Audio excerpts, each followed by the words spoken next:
napatigunay iti presensya iti Dios. Dayta iti konsolasyon ken dayta iti mangititid iti kapapanan iti biyag tayo. Iti panahon nga nagulo, iti panahon nga hanggang mawawatan tayo iti tiyempo kan sitwasyon iti biyag tayo. Nga pulos, hantay nga makita no iti mangyari. Dagiti kararag tayo, sa bahal iti mangyari. Dagiti naglalapas, isuda pa lang tagbalbalik, isuda pa lang tinagmayat iti biyag da.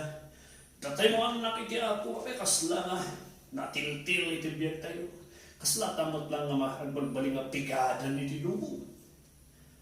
And iti parang nga kasla, kasla nga unfair iti biyag. Iti tiyempo nga kasla nga awan kapapanan iti biyag. Iti magburak ng mangiray sa amin di jay kat di presensya iti Diyos. Di panakamu, di panakarik na iti biyag. Nga uray na po natin awawanan tayo. Yung di panakay sigurado iti puso kong panunod tayo. Nga na iti presensya iti Diyos nga dandalan na iti pamilya tayo. Nakatkaduan na tayo iti panagbiag tayo iti daga. Dahil kami bukaw iti maysa na babae iti tiyempo nga gana. Kinagpaison na itinadagsay itilik na panagan na pa itinagan di anak na nga ikapod na kahit mga sawan iti gloria iti Diyos, ti panakabalin iti Diyos, ti pabor iti Diyos, ti asi iti Diyos, ti presensya iti Diyos, awanan simina. That was the time iti tiyempo nga madama iti gubat nga kinalit ka na dati gubat iti Israel kan iti Philistines.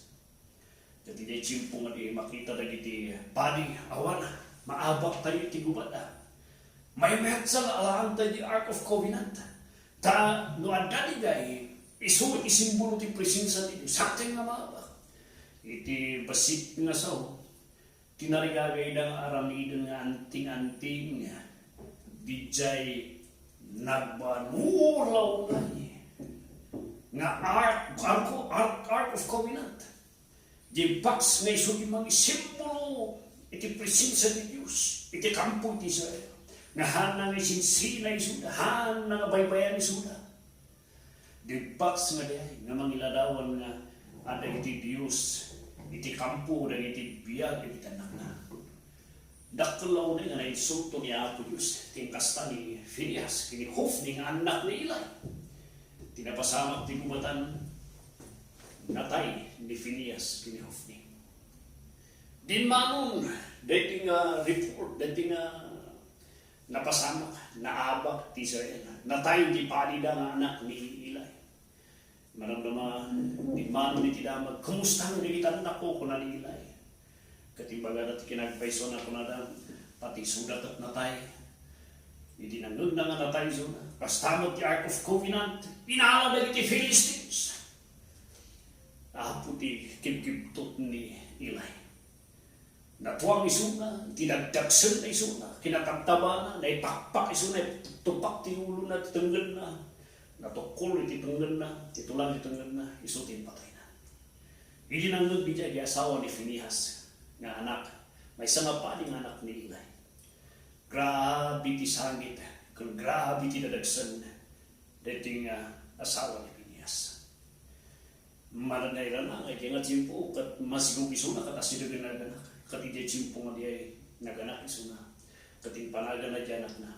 Ikamod, nga mangipalpalagip iti Israel, nga dahiting nga panawon, dahiting nga tiyempo, awanan iti presensya ti Diyos.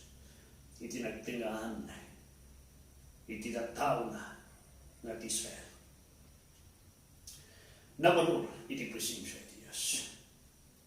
Dahil tati mangitid, iti diferensya, iti maysa ng mga kasaba.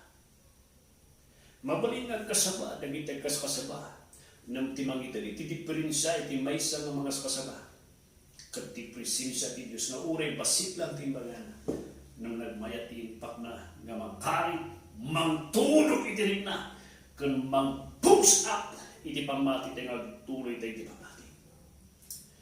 Dahil iti mang ito, iti kapapanan, iti kinakristyano tayo. Nakuna tayo, balin tayo nga silaw, asin, ambassador, witness iti Diyos.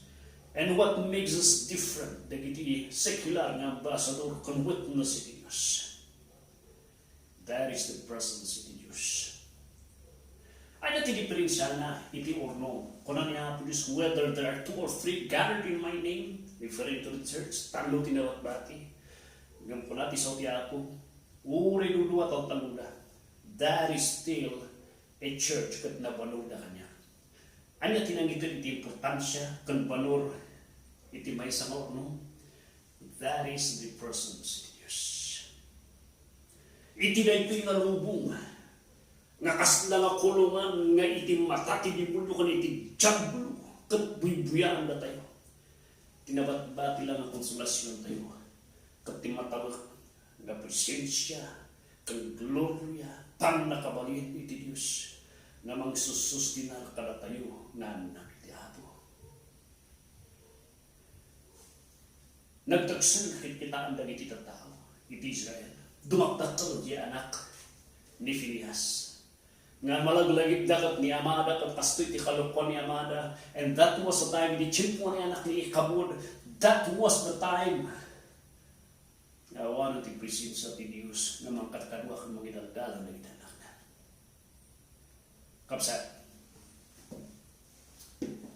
nakabutbutang iti may sa nga Kristiyano nga hanan nga makita iti Diyos iti biyana.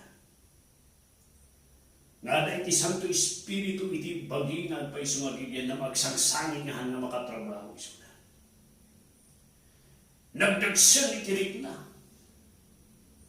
Nagdagsan iti panunod. Nga naawagan tayo mga Kristiyano. Nga dahil tinagpintas nga kapilya nga pagurunungan. Nga haanan nga magrikna iti presensya. Ada ti panakay kasaba, ada ti kanta, na mawanan ti presensya iti Diyos. Ti presensya iti Diyos, ti mangititod, biyag, iti trabaho na, kan mangititod kapapanan, iti mensahe na. Iti may isa ka tao, nga awanan ti presensya iti Diyos kanya na. Kat nayari isunan nga kaslang may isa, nga na-mummified nga ari iti Ehipto. Nga there was time, isudat kang turtulay di tinubog. Nang dimtan ti tsimpo, natay na. Induli na ti bangkay na bagida iti pyramids nga diay. Nga that was the time nga nagiti nga madaydayo kung sacred lang muna nga bagbagi. Nagiti Pharaoh kung most powerful people in their times. Nagbalin nga lang nga subject of research tata. Awanan biyan na. Kasla kakali nga Kristiyano nga namamify nga awan iti panakabalik. Presensya ti Diyos nga hanggang makita ti biyan mo. Kapsa, aray ba kami? Dahil tati patod. Iti presensya iti Diyos. O baka pupukaw iti Santo Espiritu. Ngay pagbaga na tinunag mo. Ikabod! Kahit nangasawan, awanan ti panakabalin iti Diyos, gapos nakagbiagbiag kayo tumaso. Gusto mo may isip pa iti Diyos. Hanggang agbalin nga testimonya, kan manakabalin, kan uray mo ka na masimple ka lang, hanggang masabot. Kaluan nga nagod ko mga kasabat at naging ordinaryo nga mga kasabat. Ano na ginanagod ko nga preaching nga po na tayo nga nagapo iti doctors, as kada nag-master of divinity, the theology na. Now when it comes to preaching the haan na nila ito pag-apuan iti life and effectivity ito pag-apuan.